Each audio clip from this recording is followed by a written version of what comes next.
Joined by Sarah from Bookstr, who of course is a friend of and a sponsor of Bold Business, and it's a website for book lovers. And she's accompanied by Nikki Robinson, the founder and CEO of NOMI Beauty, a company that uses cutting-edge artificial intelligence in the beauty industry. That's something I've never heard of. Welcome, ladies. Thank you for having me. Nikki, thank you for being here. Oh, it's my pleasure. I'm so excited. I'm a big fan and a lover of Bookstr and a big admirer of Sarah, so it's truly my pleasure. We're all big admirers of Sarah. How can you not be? A lot to be admired about. So I have to justify here why we have you. Normally we have somebody who is an author on our segment, but today we are doing someone who has a business that's geared toward millennial women. I thought Bold Business, NOMI Beauty, I think it's a perfect match. So just wanted to say that so you guys a little asterisk, but artificial intelligence and beauty, like yes, artificial intelligence is glamorous. Like this is the first I hear of this. Artificial intelligence is very glamorous. I say anything that's exciting is glamorous. So we have all things exciting at NOMI Beauty. But what happens is actually, so let me backtrack us a little bit, and then I think it'll be easier to fit in where artificial about NOMI comes Beauty in a little bit. So NOMI Beauty actually supplies hair and makeup services. So we're talking blowouts, updos, makeup on demand to women in hotels. Right? So when you're traveling, we always say that we know you can't put your suitcase, like we know you can't put your hairstylist in your suitcase, right? TWA would never let you, okay? And those plane tickets get costly.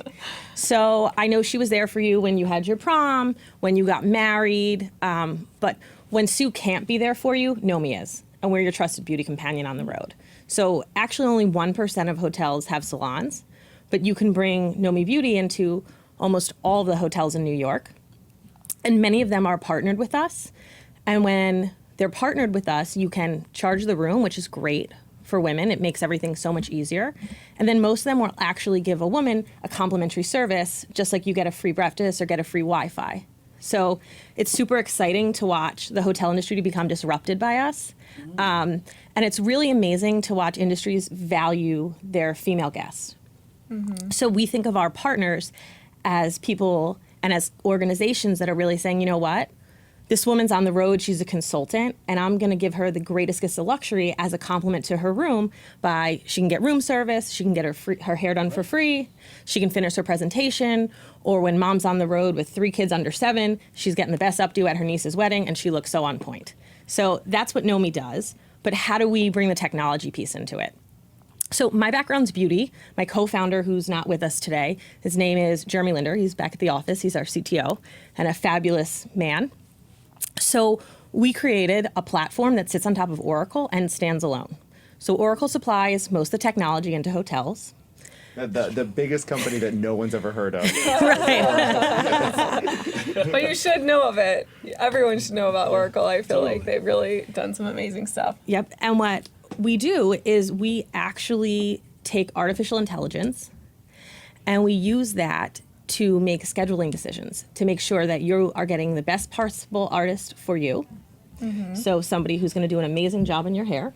That's important. And that someone can be on time as well. So we sit on Oracle, we ping into Google traffic patterns, and we make something that is normally very complicated look very seamless. And by we, I mean Jeremy. Yeah. I have a question for you because we have a lot of millennial women out there, and I'm curious, how did you get started being an entrepreneur? And what were some of the pitfalls that you experienced along the way that maybe you could help anyone else out there who's interested in starting their own thing overcome? What advice do you have for that? Sure. So I got started, true story. My friend Jen, who I love and adore, she was getting married in Boston. And I live in New York. So she said to me, can you come and do my makeup? And I said, sure, Jen, because I started as a makeup artist. Absolutely, I'm there. So here I am on my little train, right? This is before the days of Acela, with my suitcase full of makeup and my dress on my hand. And I'm like, okay, let's do this. I get there, she has 14 women between mom, stepmom, mother-in-law, bridesmaids. The makeup artist didn't show up. There was no salon on premises at the hotel. It's a big misconception. Most hotels have spas, not salons. And there I am, and I'm like, okay, let's go to work, right?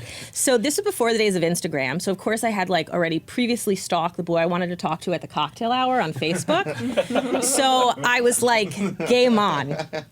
But instead of getting dressed to try to impress this boy, who, by the way, I didn't get to speak to the whole party because I was late to the cocktail hour and looked like a mess because I had to do all 14 women. And at that point, I was like, there's got to be a better way, Sure. right? There's got to be a better way to do this.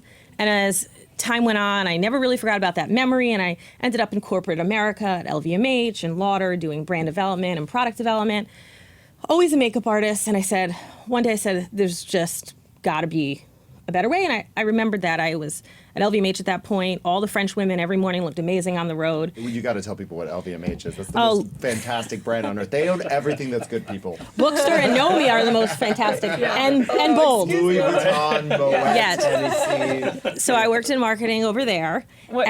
Tell us a little bit about that. Yeah. Like, So- just glaze over LVMH. Yes, so I worked in marketing at LVMH before I had NOMI, and I swear when we would travel, the French women would roll out of bed looking perfect, They and I do. would wake up and I would say, I need more help. And I remember that day back to the wedding, and I was like, I got to be able to make this better. And then it became like, it became the passion, and NOMI was born.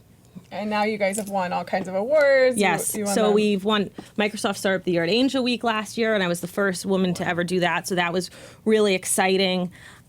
It's been an amazing journey. So I think to kind of say, how do you start a business? First, in my case, I didn't realize what I was in for. I think that would Luckily, be all of us it at worked some out point. well. But be prepared for the unexpected. So I think the first, I realize we're running out of time a little bit.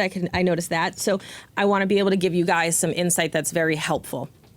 And I would say, the first thing is you need to have an idea, and you need to make sure that the market is viable for that idea.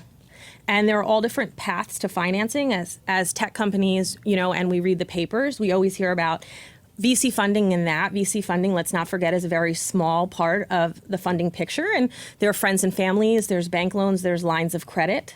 So that's the next part. There's also bootstrapping, meaning you save money, you start small, and you go from there.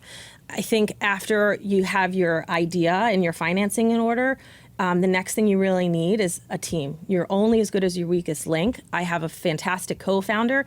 Our company now is over 30 people, but we have 2 founding members, Jessica and Ben, who are also the backbone of our organization.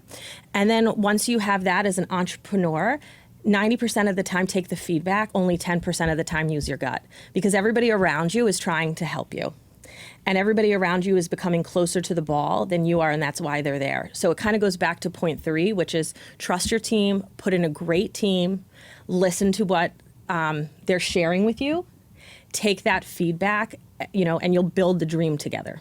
Nikki, we have a question actually, and this is actually one of my questions too. So, your business, Sure. the stylist or the makeup artist comes. What type of services do they offer? Sure. So is it just the stylist visit or products? Was the question offline?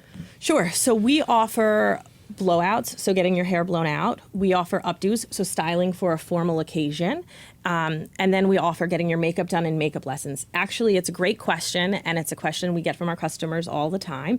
And we are actually launching on-demand retailing next year. So you'll be able to buy those products in the hotel and then find them additionally online with us as well. And we are not just going to be selling our own brand, we're actually going to be selling lots of brands. I love that. Sarah, do you have any further questions before we move on to our last guest? I came with some questions, so I'm just gonna consult my little handy dandy notebook. All right, what do you enjoy most about your job or being an entrepreneur, as opposed to being in marketing somewhere or going and working for a more corporate company? So what I love most about being an entrepreneur is actually being able to create something. So it starts with ideas, and those ideas become executional.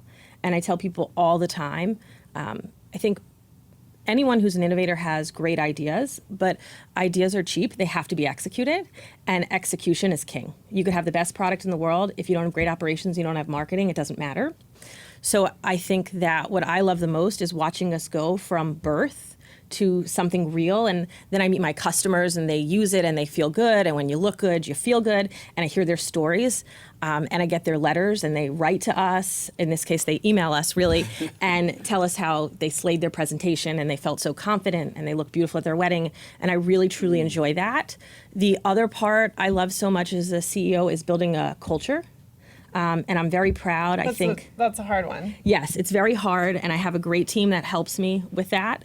And it's something we're all passionate about, and we push each other and encourage each other to be the best that we can be.